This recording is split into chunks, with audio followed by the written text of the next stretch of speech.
తప్పుడు వార్తలు తప్పుడు ప్రచారం చేయటం అనేటువంటి కార్యక్రమం తప్పితే, లేదా వారు మజా చేసుకోవడం తప్పితే ఈ రాష్ట్ర ప్రజల కోసం, రాష్ట్ర అభ్యున్నతి కోసం గాలికి వదిలేసినటువంటి తెలుగుదేశం పార్టీ ఇటువంటి తప్పుడు వార్తల్ని సోషల్ మీడియాలో డిజైన్ చేసి వదలటం, వాళ్ళ జీతగాళ్లతోనే దాన్ని సర్క్యులేట్ చేయించటం, అలాగే వాళ్ళ జీతగాళ్లతో రకరకాలుగా మళ్ళీ కొత్త కొత్త పోస్టులు పెట్టించడం. ఎవడెవడో కొల్లి సెన్సార్ అంట ఒకడు, ఎవడో ఎనలిస్ట్ అంట వీడొకడు, ఇంకొకడు M36 న్యూస్ అంటే వీడొకడు, ఈడెవడో గుల్టేగాడంట, ఈ గుల్టేగాడు ఈడొకడు, మూవీస్ ఫర్ యూ అఫీషియల్ అంటే ఈడొకడు. ఇట్లాంటి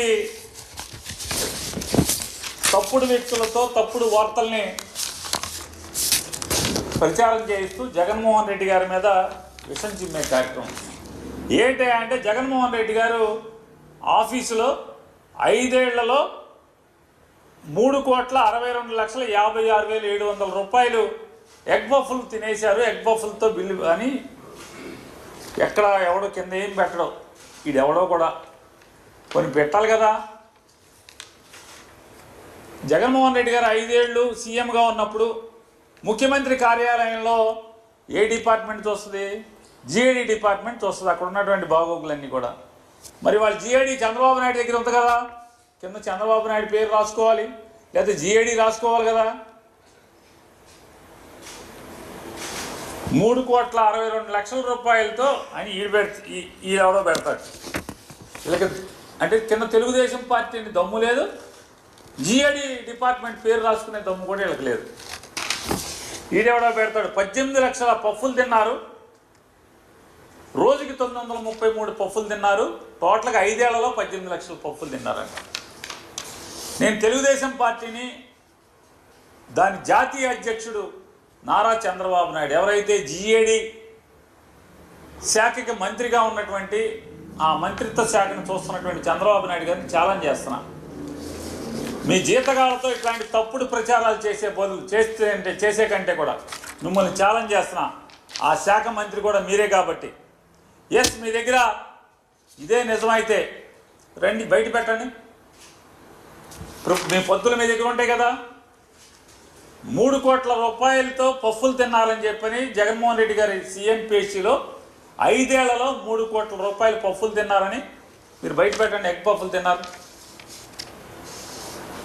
మీలో నిజాయితీ ఉంటే, మీలో చిత్తశుద్ధి ఉంటే, నిజంగా చిత్తశుద్ధితో కూడినటువంటి నీతివంతమైన రాజకీయాలు మీరు చేస్తుంటే, ఈ తప్పుడు వార్తలు కాదు. నువ్వు జిఐడి మంత్రి హోదాలో ఒక్క ఆధారం అన్నా, మేము 5 ఏళ్ళు ముఖ్యమంత్రి కార్యాలయాలు తిరిగాం, పఫ్ అనేది మేము ఎప్పుడు చూడాలి. స్నాక్స్ అంటే ఏమన్నా మిక్చరో లేదా అవి పెడతారు, స్వీట్ పెడతారు, కాఫీ ఇస్తారు, టీ ఇస్తారు. ఎగ్ పఫ్లు అంటే చెప్పేదానికి అని అర్థం ఉండాలి కదా. ఇదన్నా మీ ప్రభుత్వమా? మీ చుట్టాలకి చిత్తూరులో ఏమైనా నాయుడు గాడికి ఎవడో నాయుడు అనే ఒక అతనికి ఎలికల పడతాకి అనంతపురం జిల్లాను అనంతపురం హాస్పిటల్లో, వైజాగ్ హాస్పిటల్లో ఎలక్క 3,000, దేనికి బొద్దింకలకి 1,000 రూపాయలు, ఇట్లాంటివన్నీ ఇచ్చి కోట్లు 8 కోట్ల రూపాయలు బిల్లు ఇచ్చారు కదా మీరు. ప్రభుత్వ ఆసుపత్రిలో బొద్దింకల్ని ఎలికల్ని పట్టుకున్నందుకు 8,40,00,000 రూపాయలు బిల్లు ఇచ్చినటువంటి బతుకు మంది. అవన్నీ వదిలేసి ఇట్లాంటి తప్పుడు వార్తలు రాయటం, ప్రచారం చేయటం. నిజంగా మీకు లోకేష్ నాయుడు గారిని కూడా నేను ప్రశ్నిస్తున్నాను, ఛాలెంజ్ చేస్తున్నాను. వీటి మీద పెట్టే దృష్టి, మీరు ఇట్లాంటి తప్పుడు వార్తలను ప్రచారం చేసేటటువంటి దాని మీద పెట్టే దృష్టి మీరు, మీ ప్రభుత్వం, మీ పార్టీ. లోకేష్ నాయుడు గారు ఎన్నికల ముందు టమాటా రైతుల్ని దత్తత తీసుకుంటా అని చెప్పి పెద్ద పెద్ద వాగ్దానాలు ఇచ్చారు మీరు యువకాలంలో. టమాటా రైతుల్ని దత్తత తీసుకుంటానని చెప్పని రాయలసీమలో ఇవాళ టమాటా రైతులు అలోలక్షణ అని ఏడుస్తున్నారు. లారీలు లారీలు టమాటాలు రోడ్ల మీద పోస్తున్నారు. ఆ రోజు ఏం మాట్లాడారు లోకేష్ నాయుడు గారు యువకాలంలో?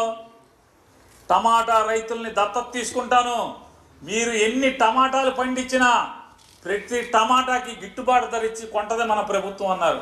మన ప్రభుత్వం వచ్చి 3 నెలలు 100 రోజులు దగ్గర పడుతుంది సినిమా బొమ్మ. టమాటా రైతులు మాత్రం అలోలక్షణాన్ని ఏడుస్తూ రోడ్డెక్కి మార్కెట్ రైతు బజార్లో మార్కెట్ యార్డుల్లో ధర్నాలు చేస్తున్నారు. రోడ్ల మీద లారీలు లారీలు టమాటాలు గిట్టుబాటు ధర లేదని చెప్పని పారబోస్తున్నారు.